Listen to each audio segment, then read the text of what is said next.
11-এর ছাত্ররা, তোমাদের আবার স্বাগত আমাদের ক্লাসে। আগের দিন আমরা যেখানে শেষ করেছিলাম, দেখেছিলাম যে পুরাণ ইতিহাস, পুরাণ ঐতিহ্য, এটা আমরা শেষ করেছিলাম। আজকে আমরা দেখব ভারতীয় মধ্যযুগের ইতিহাস রচনায় ইন্দো পারসিক ঐতিহ্য, মানে ইন্দো পারসিক tradition in writing history of medieval India. এটা আমরা এখন দেখব। প্রথমে দেখো, 712 খ্রিস্টাব্দে আমরা জানি মোহাম্মদ বিন কাসেমের যে আরব অভিযান, এর মধ্যে দিয়েই ভারতের প্রথম মুসলিম আক্রমণ সূচনা হয়েছিল। তারও পরে গিয়ে দেখব ত্রয়োদশ শতকে, যদিও সেটা একটা বিচ্ছিন্ন, মানে তারপরে ধারাবাহিকতা ছিল না, সেই জন্য ঐতিহাসিক লেনপুল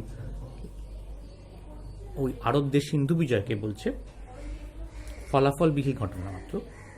সেই জন্য আমরা যদি ত্রয়োদশ শতকে চলে আসি, অর্থাৎ সুলতানদের ভারতের সিংহাসন দখলকে যদি দেখি, সেখান থেকে একটা নতুন যুগের সূচনা হচ্ছে। সেখান থেকেই আরব এবং তুর্কি ইতিহাস চর্চা, নতুন নতুন গ্রন্থ শুরু হচ্ছে, অর্থাৎ আরব ইতিহাস, পার্সিক যে ইতিহাস চর্চা, তার প্রভাব আমাদের দেশে পড়তে শুরু করেছে। সেই জন্য যদুনাথ সরকার একটা খুব গুরুত্বপূর্ণ কথা বলেছিলেন। তিনি বললেন, এই যে সমকালীন ভারতীয় সংস্কৃতিতে যে মুসলিম ইতিহাস চর্চা শুরু হচ্ছে, সেটা হচ্ছে এই পারসিক ভাবধারার তুর্কিদের একটা মহান উপহার। এইভাবে তিনি যেটাকে উল্লেখ করছেন। এবার আমরা দেখব কখন থেকে এই ইন্দো পারসিক ইতিহাস চর্চা শুরু হচ্ছে। তার আগে যদি দেখি, হযরত মুহাম্মদের মৃত্যুর পরেই দেখব বিভিন্ন পণ্ডিত এবং বিদ্বান যারা ছিলেন, মুসলিম সংস্কৃতি তার উন্নতির জন্য বিভিন্ন অঞ্চলে ছড়িয়ে পড়ছেন, তাই তো। কাদের সঙ্গে সঙ্গে, যখন এই গজনি যারা সুলতান ছিলেন, তারা বিভিন্ন অঞ্চলে তাদের ভারতের উত্তর পশ্চিম সীমান্ত যে স্ট্র্যাটেজিক পয়েন্ট, সেখান দিয়ে প্রবেশ করার চেষ্টা করছে। তাহলে তাদের সঙ্গে সঙ্গে কী চলে আসছে, কিছুটা লেখক বুদ্ধিজীবী চলে আসছে। তোমরা হয়তো একই ঘটনার সঙ্গে তুলনা করে টানতে পারো, যখন অন্ধকারাচ্ছন্ন মহাদেশ আফ্রিকাকে অভিযানে বেরিয়েছিল, তখন তাদের সাথে সাথে কিন্তু ধর্মযাজক, লেখক বা আরও অনেকে গিয়েছিলেন, ঠিক এখানেও তাই। ফলে ওই যে পারসিক লেখক বুদ্ধিজীবী যারা কিনা ওই মুসলিম আক্রমণকারীদের সঙ্গে আসছেন, তারা ভারতের উত্তর পশ্চিম সীমান্ত অঞ্চল থেকে বসবাস শুরু করছে। তখন থেকেই ভারতীয় যে পার্সি ভাষায় ইতিহাস চর্চাটা সূত্রপাত হচ্ছে, এবং এটার গতি বৃদ্ধি পেল কবে, ত্রয়োদশ-14 শতাব্দে। কিন্তু আর মাথায় রাখতে হবে, 1398তে যখন তৈমুরলঙ্গ ভারত আক্রমণ করলো, তখন কিন্তু এর প্রভাব কিছুটা স্তিমিত হয়ে গেছিল। আবার দেখব, যখন মুঘল যে শাসনকাল ছিল, 200 বছরের শাসনকাল, সেই সময় কিন্তু এটা বেশ গতি সঞ্চার পেয়েছিল, মানে ইন্দো পার্সিক ইতিহাস চর্চা।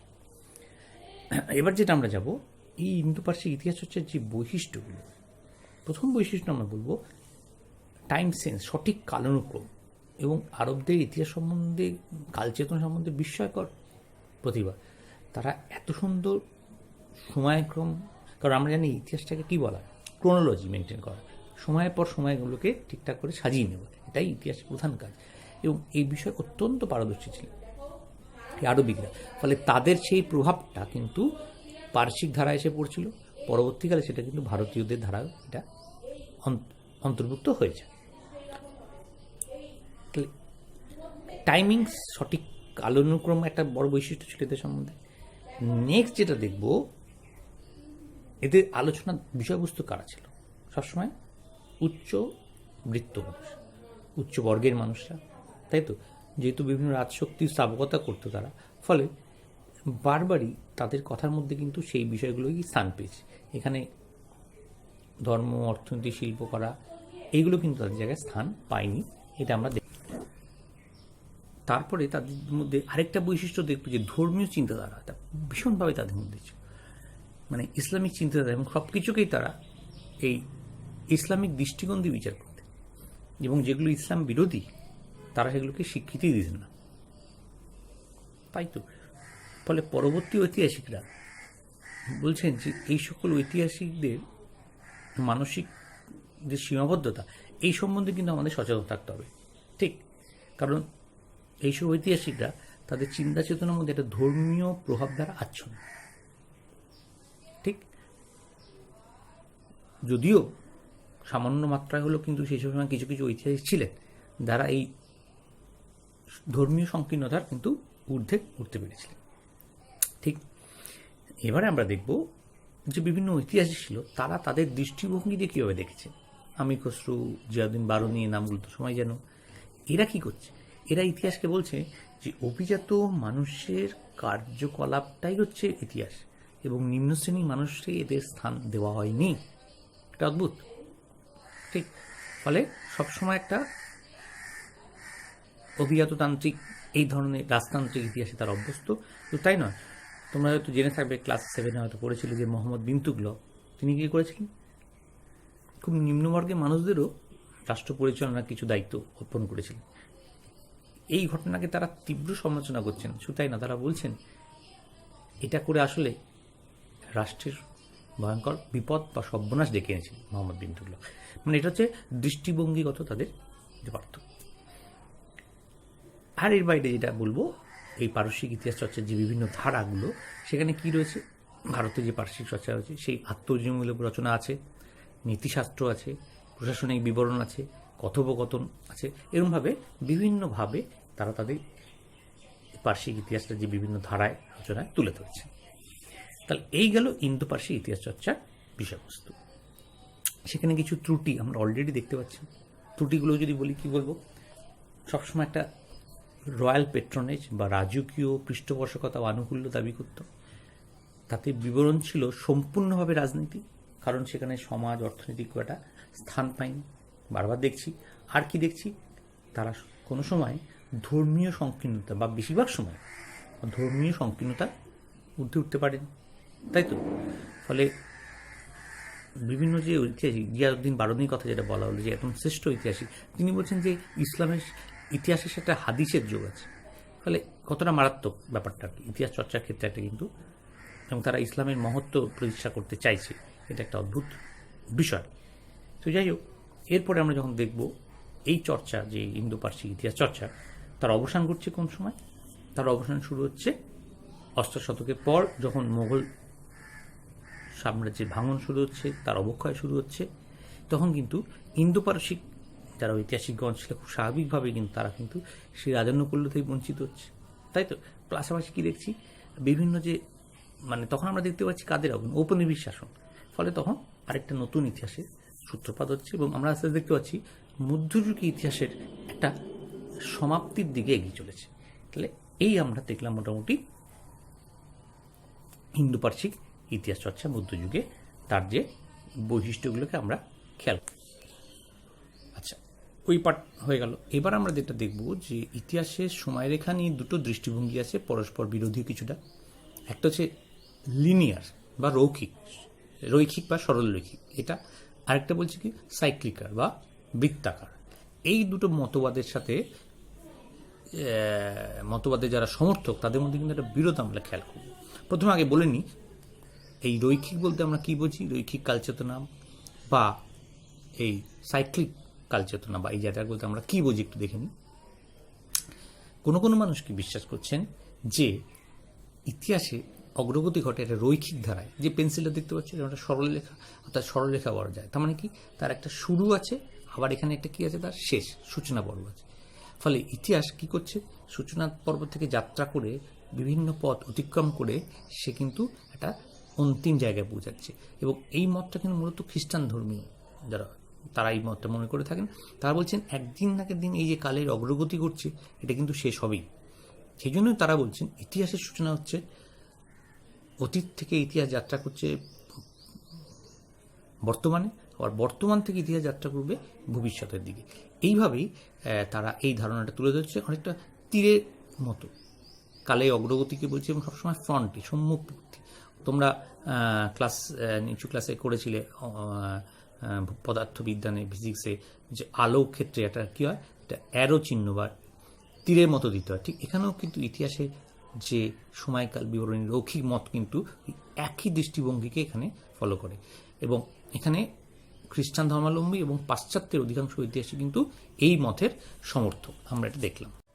এবার আমরা যদি চক্রাকার বা সাইক্লিক কালচক্রের কথা চিন্তা করি, সেখানে কি দেখব?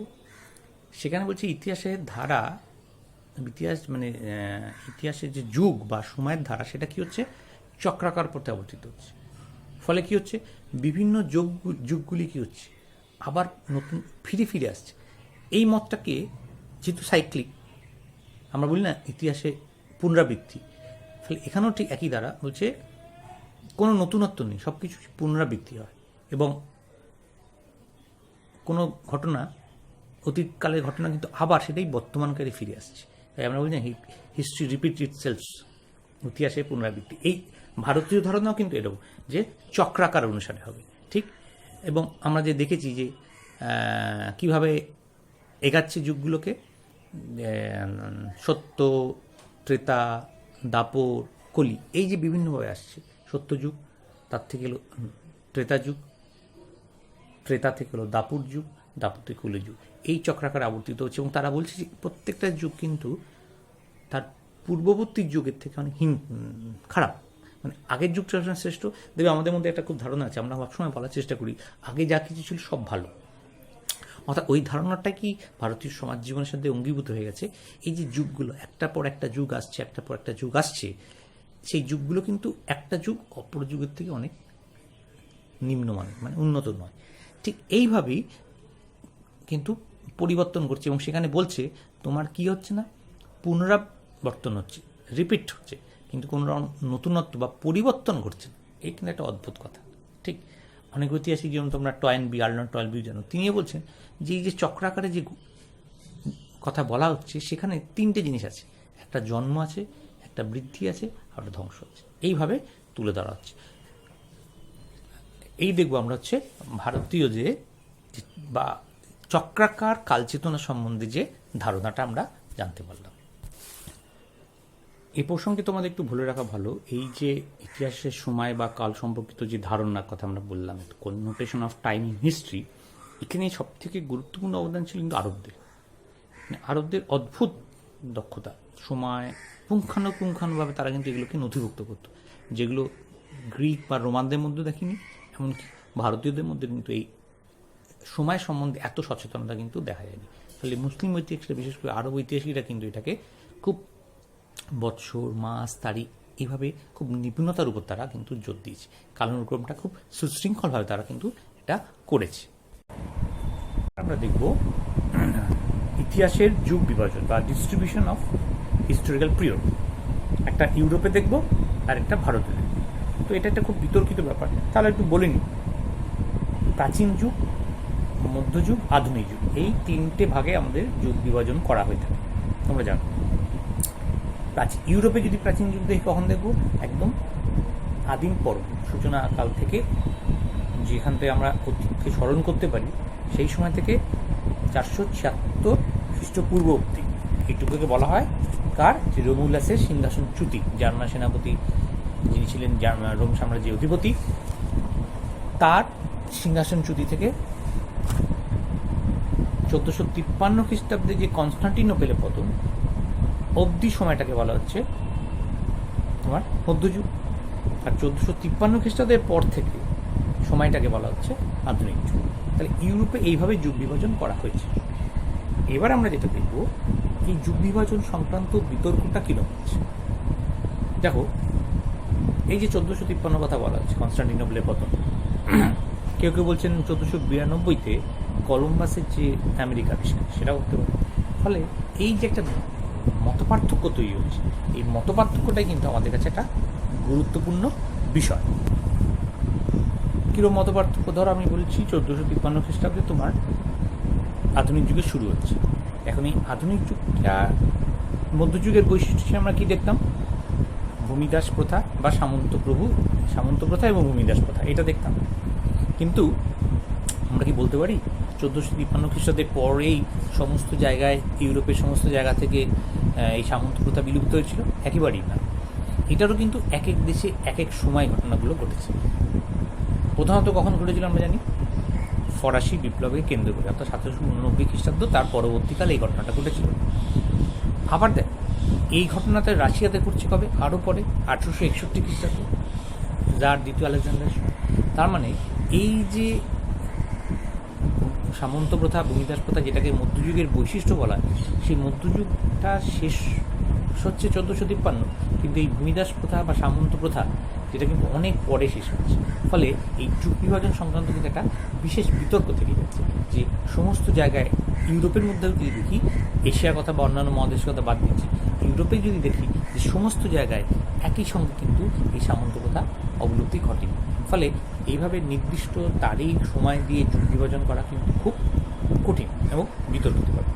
আমি ভারতের উদাহরণ দেওয়ার সময় যেমন তোমাদের বলবো, এবার যদি আমি বলি যে ইউরোপে, যে আধুনিক ইউরোপের কথা বলছি, তার মূল বৈশিষ্ট্যটা কীভাবে দেখি, আমরা এভাবেই দেখব। আমরা তো জানতাম যে প্রাচীন যে গ্রিক বা রোমান যে সাহিত্যগুলো, সেগুলো কী হয়েছিল, ওই মধ্যযুগে যে বর্বর জার্মানদের আক্রমণে সেটা ধ্বংস হয়ে গেছে। তাই জন্য মধ্যযুগকে বলা অন্ধকারময় যুগের বলা হয়েছে।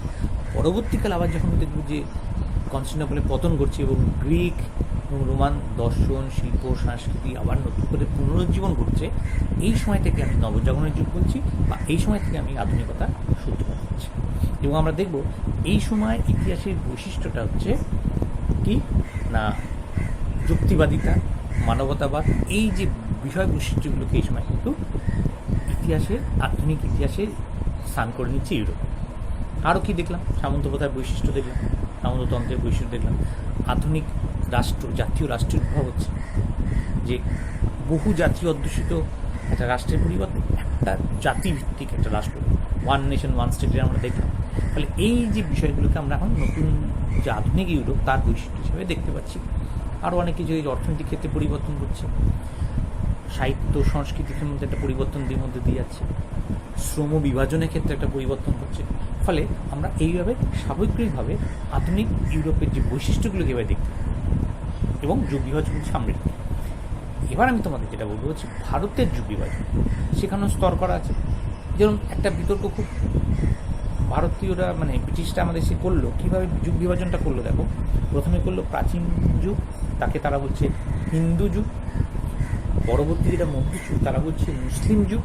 তাহলে দেখো সবসময় তারা যে যুগ বিভাজনটা করছে কিসের ভিত্তিতে করছে, নিঃসন্দেহে ধর্মীয় স্থান, ধর্মীয় ভিত্তি, দৃষ্টিভঙ্গি। তাহলে আমি সেই হিসাবে বলবো আধুনিক যুগটা হওয়া উচিত ছিল তোমার খ্রিস্টান যুগ, কিন্তু দেখো তারা খুব সতর্কভাবে এটাকে করছে হচ্ছে ব্রিটিশ যুগ। অর্থাৎ তখন তারা কিসের পরিচয় দিচ্ছে, জাতির পরিচয়। ঠিক, তাহলে এত জায়গাটা তোমরা বুঝতে পারলে। এবার দেখো যে ব্রিটিশরা কেন এভাবে করছে, তারা এটাই বোঝাতে চাইছে যে হিন্দু যুগ মানে সমস্ত কিছু হিন্দু ধর্মাবলম্বীদের দ্বারা প্রভাবিত হচ্ছে, সেখানে ধর্মটাই প্রাধান্য পেয়েছে। একইভাবে মুসলিম যুগের ক্ষেত্রেও সেটা দেখাতে চাইছেন তারা, সে সময় উন্নতি নয়, মূল মাপকাঠি বা চাবিকাঠি হচ্ছে ধর্ম। কিন্তু ব্রিটিশ যুগ যেটাকে তারা বলছে জাতি হিসাবে, সেখানে কিন্তু জাতি হিসাবে দেখানো হচ্ছে, যেটা আধুনিক ইতিহাসের ভিত্তি। তার মানে বোঝাতে চাইছি সে সময় কিন্তু ধর্মান্ধতা ছিল না তাদের মধ্যে। তারা কী করছে, অর্থনৈতিক, সামাজিক, রাজনৈতিক সমস্ত ক্ষেত্রে একটা পরিবর্তন এগিয়ে এনেছে, ফলে অনেক বেশি উন্নত হয়েছে। এটাকেই তারা বোঝাতে চাইছে। তাহলে এত অবধি বুঝলে। এবার আমি যদি তোমাদের আসি যে ভারতের যুগ বিভাজন কেমন করা হচ্ছে দেখো, প্রথম থেকে যদি শুরু করি বৈদিক বা তারও আগে থেকে 1206 অর্থাৎ মোহাম্মদ ঘুরিছে সময়, এই সময়ে আগ অবধি তাহলে হচ্ছে প্রাচীন যুগ, এবং 1206 থেকে 1707 অর্থাৎ আওরঙ্গজেবের মৃত্যু, এই সময়টা হচ্ছে কী যুগ বলা হচ্ছে, মধ্যযুগ। এবং 1707 পর থেকে আমরা বলছি আধুনিক যুগ। কিন্তু সমস্যা কি, পরবর্তী অতীত চিহ্নিত করছে এবং একটা নির্দিষ্ট তারিখ সময় দিয়ে এইভাবে যুগ বিভাজন করা যায় না। তোমার একটা ছোট উদাহরণ দিই, ভালো বুঝতে পারবে। ধরো সকাল হচ্ছে, রাত্রির কেটে সকাল হচ্ছে, তখন কি থাকছে, আমরা বলি ওটাকে উষা, যেটা কি নাকি রাত্রির শেষ হয়ে যাচ্ছে, কিন্তু পুরোপুরি কাটেনি, অল্প রয়ে গেছে, সকালও পুরোপুরি আসেনি, অর্থাৎ একটা যুগ সন্ধিক্ষণ, সময়ের সন্ধিক্ষণ বলছি। ঠিক একইভাবে ওখানে কি বলি, গোধূলি, অর্থাৎ দিন শেষ হচ্ছে, রাত্রি আসছে, তাহলে ওই সময়টা একটা যুগ সন্ধিক্ষণ বলি। তার মানে কি হচ্ছে, ওই সময় দুটো বৈশিষ্ট্যই লক্ষ্য করা যায়। ঠিক এখানেও এই যুগ বিভাজন করতে গিয়ে যদি নির্দিষ্ট তারিখ দিন দিয়ে যুগ বিভাজন করি, তাহলে আমাদের কী হবে, একটা ওভারল্যাপ হবে। মানে এই বৈশিষ্ট্যগুলো তো আরেকটা বৈশিষ্ট্যের মধ্যে চলে আসে। নতুন যে বৈশিষ্ট্যগুলো সেগুলো কিন্তু আস্তে আস্তে তৈরি হয়, একদিনে তৈরি হয় না, পুরোনো বৈশিষ্ট্যগুলোকে নিয়ে নিয়ে চলতে হয়। ফলে আমরা নির্দিষ্ট 1707 এবং মৃত্যু মানে আধুনিক যুগের শুরু, এইভাবে কিন্তু যুগ বিভাজন করা যায় না। খুব বিতর্কিত এবং গণ্ডগোলও তৈরি হতে পারে তোমাদের ক্ষেত্রে, বৈশিষ্ট্যগুলোকে আমরা আলাদা করতে পারবো। তাই তো? তাহলে এক যুগের বৈশিষ্ট্য প্রভাব অন্য যুগের মধ্যে কিন্তু থেকে যায়। এই একটা দিক দেখো। আরেকটা গুরুত্বপূর্ণ দিক কী হয়, হিন্দু মুসলিম করার ফলে এটা কিন্তু মারাত্মক সংকীর্ণতা সৃষ্টি হচ্ছে। আমরা যদি প্রাচীনকালে দেখি শুধু কি হিন্দু রাজারা রাজত্ব করেছে, অন্যান্য গুপ্ত রাজারা করেনি রাজত্ব? অবশ্যই ছিল। বা কালে কালে বিভিন্ন বিদেশিরা সাহায্য করেন। আবার যদি মুঘল যুগে চলে আসি, তাহলে মুঘল যুগে কি দেখবো শুধু ভারতবর্ষের মতো জায়গায় কি মুঘলরাই শাসন করেছে, মানে মুসলিম ধর্মাবলম্বীরা শাসন করেছে? না, বিভিন্ন ছোট ছোট অঞ্চলে আঞ্চলিক শক্তি হিসাবে যারা ছিল হিন্দু রাজারা, তারাও করেছে।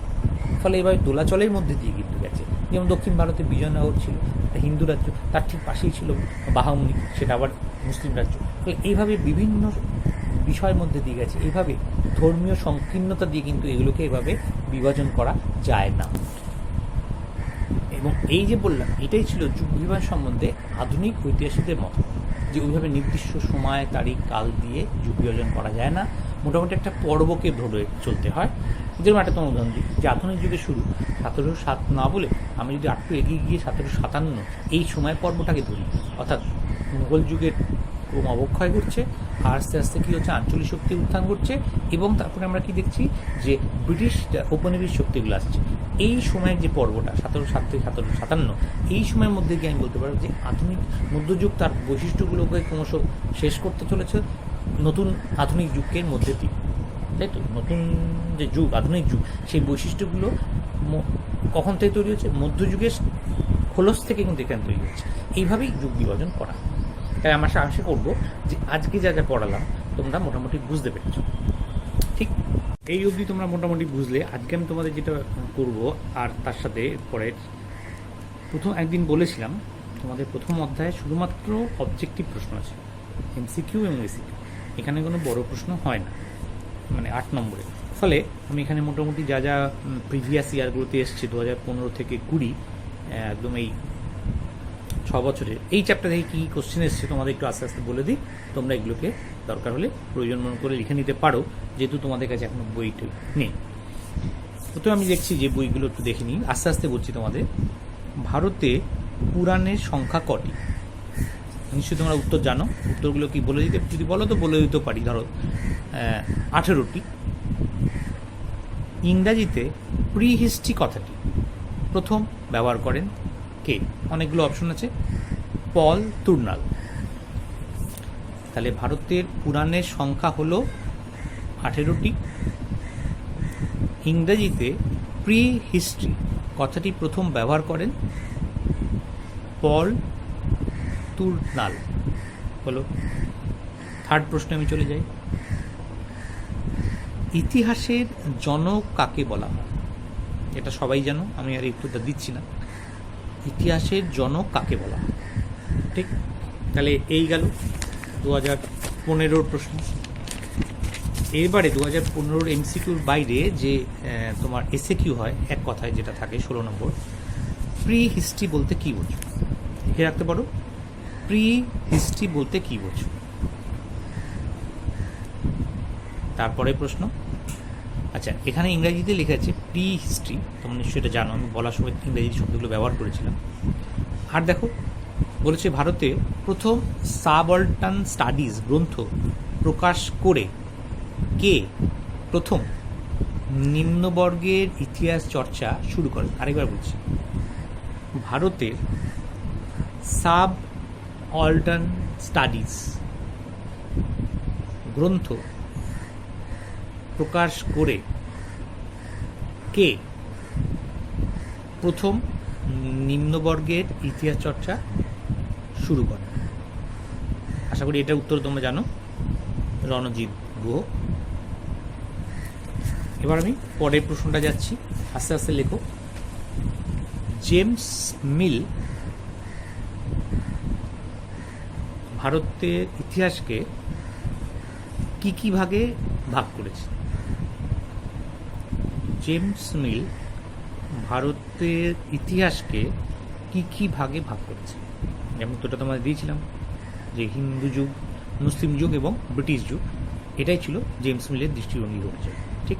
তাহলে এটা হলো 2015-তে যা যা প্রশ্ন এসছে। আস্তে আস্তে বলছি, তোমরা একটু তাড়াতাড়ি হাত চালাবে। এবার আমি দেখব 2016-তে এই সংক্রান্ত কী এসছে। একটা সোজা প্রশ্ন একেবারে, পারবে এগুলো সব। অর্থশাস্ত্রের লেখকটি, ঠিক? তোমরা ইতিহাস পুরাণ ট্র্যাডিশন পড়ার সময় অর্থশাস্ত্র কথাটা এসেছিল, কৌটিল্য অবশ্যই উত্তর, এবং তোমরা এই নিয়ে যিনি জানো বা পরে সুযোগ পেলে আলোচনা করব। কৌটিল্য বা চাণক্য নিয়ে যে মত পার্থক্য বিতর্ক, এটা বোধহয় পরে আছে তোমাদের 4th চ্যাপ্টারে। নেক্সট আছে প্রায় ইতিহাস শব্দটির অর্থ। প্রায় ইতিহাস শব্দটির অর্থ, এটা অপশন দেওয়া আছে অনেকগুলো। অপশনগুলো একটু বলে নিই তোমাদের সামনে আগে। ইতিহাসের আগের যুগ, ইতিহাসের পরের যুগ, আরেকটা কি বলছে, একটা বলছে আগের যুগ, একটা বলছে পরের যুগ, আরেকটা কি বলছে প্রাক ইতিহাস ও ইতিহাসের মধ্যবর্তীকাল সময়। প্রাক ইতিহাস ও ইতিহাসের মধ্যবর্তীকাল সময়। আরেকটা কি বলছে, যে সময় মানুষ লিখন পদ্ধতি জানতো না। ঠিক, যে সময় মানুষ লিখন পদ্ধতি জানতো না। তাহলে তোমরা নিশ্চয়ই আশা করি উত্তরটা বুঝে গেলে। আমি এখানে উত্তর দিলাম না, ভেরি ইজি, এবং তোমার 4টে অপশনও দিয়ে দিলাম ভাবার জন্য। তাহলে 2016 MCQ পর এবার SAQতে চলে আসছে আস্তে আস্তে। এগুলো আলোচনা করেছি। দেখো, ইতিহাস পুরাণ কি, মানে হিস্ট্রি পুরাণ ট্র্যাডিশন, যেটা আগের দিনই বলেছিলাম, সেটা কি? লেখমালা বলতে কি বোঝো, মানে এপিগ্রাফি বলতে কি বোঝো এটা। অথবা এখানে জানো তো একটা করে অথবা থাকবে অনেকগুলো, সেখানে বলছে আমির খসরু কে ছিলেন। আমার মনে হয় না এই সম্বন্ধে আর পরিচয় দেওয়ার দরকার আছে। আমির খসরু কে ছিলেন? পরের প্রশ্নে চলে আসছি। ভারতে সাতবাহন রাজারা কোন দুটি ধাতুর মুদ্রা ব্যবহার করত? ভারতের সাতবাহন রাজারা কোন দুটি ধাতুর মুদ্রা ব্যবহার করত? আমি আশা করব তোমরা এই উত্তরগুলো পারবে, তাই তো? আমি খুচরো আমি এগুলো কিন্তু বললাম না ইচ্ছে করে। দেখি তোমরা দরকার একটু খুঁজেই বার করো না। ওর থেকে তো বলে দিচ্ছি, ইন্দো পারসিক, তোমরা এমনি যা যা জানো, ইন্দো পারসিক যে ইতিহাস চর্চা বললাম ভাব ধারাটা, সেখানে এটা পেয়ে যায়। কারণ তার এই প্রবর্তকই ছিলেন আমির খসরু, যাকে হিন্দুস্তানের তোতাপাকি বলা হয় এটা। আর সাতবাহনটা তো আমি মুদ্রা পড়ার সময় বলেছিলাম। দেখি তোমরা পারো কি না, নাকি আজকেই বলে দেবো, একটু খুঁজে দেখো। উত্তরটা হচ্ছে তামা ও রূপার মুদ্রা দ্বারা ব্যবহার করতে। এটাকে বলে রাখলাম, তোমরা একটু খুঁজবে, খুঁজে খুঁজে দেখবে। তারপরে আমি বলবো 2017তে চলে গেলাম।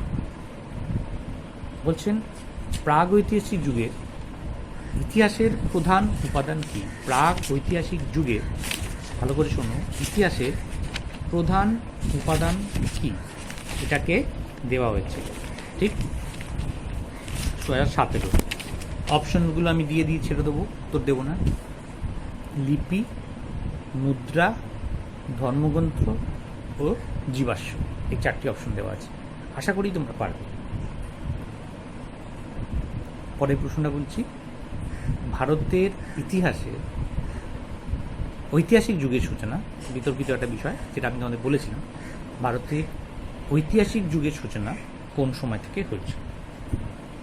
অপশনগুলো দিয়ে দিচ্ছি। খ্রিস্টপূর্ব 4র্থ শতক, খ্রিস্টপূর্ব 2য় শতক,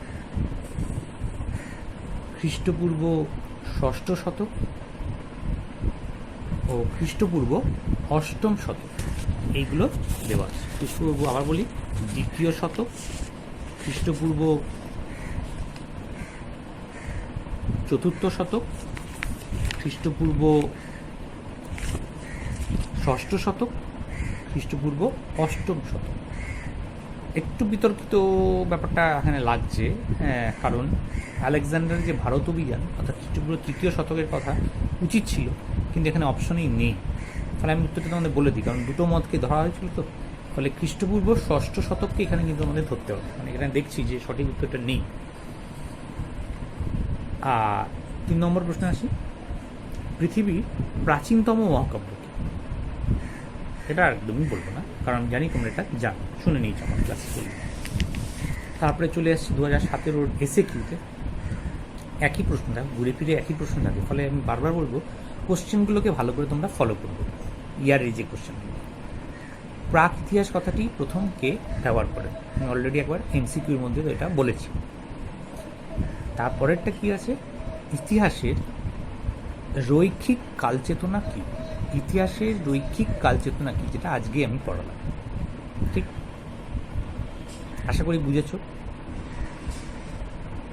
অথবা এর সঙ্গে আছে নিম্নবর্গের ইতিহাস চর্চা বলতে কি বোঝো?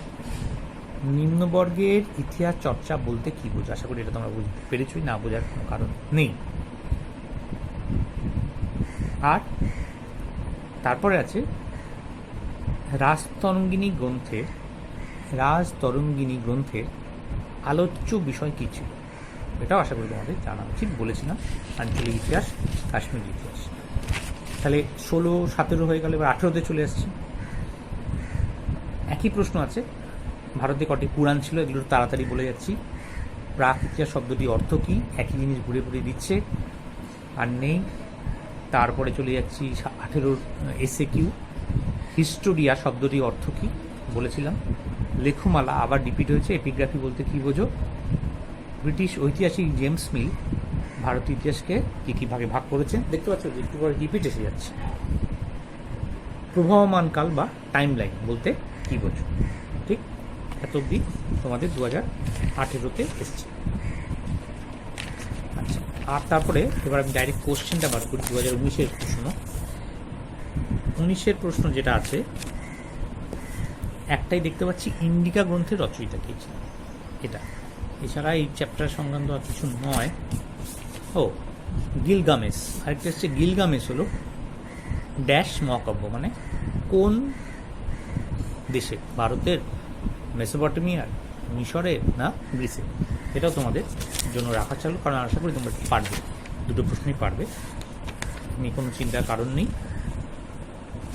এবার চলে আসছি এসে কিউ। কি আছে? ইতিহাস পুরাণ কি? দেখছো একই বারবার আসছে, কোনো সমস্যা কিছু নেই। হাইরোগ্লিফিক লিপি কি? হাইরোগ্লিফিক লিপি কি? এটা তোমরা পারা উচিত। আর একই আবার এসছে, নিম্নবর্গের ইতিহাস চর্চা বলতে কী বোঝো?